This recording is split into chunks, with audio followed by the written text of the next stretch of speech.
Anja Žirja, danes bomo govorili o blagodejnih učinkih MSM kristalov. Marle, kaj nam lahko poveš o tem prehranskem dopolnilu? MSM v bistvu na kratko se označuje z MSM, drugače v bistvu pomeni metilsulfonilmetan in se gre za prehransko obliko naravnega žvepla. Predvsem je to bistvena komponenta vezivnih tkiv, sklepne tekočine, hrustanca, kosti.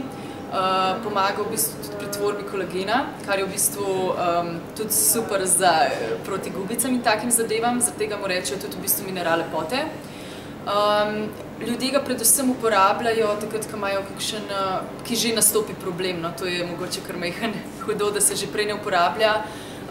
Tako da recimo ljudje, ki imajo probleme s kakšno osteoporozo, pa to zelo hitro vidijo razliko, kako jim v bistvu pomaga.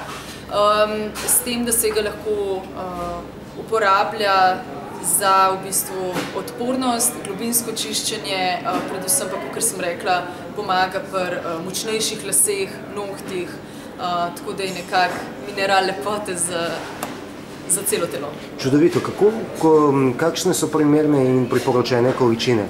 Zdaj v bistvu uporablja se tam od 1 do 3 čajne žličke na dan. Predvsem pa bi ga najbolj priporočala, da se ga zaužije zjutraj na tešče, da se začne, kot sem rekla, proces globinskega čiščenja.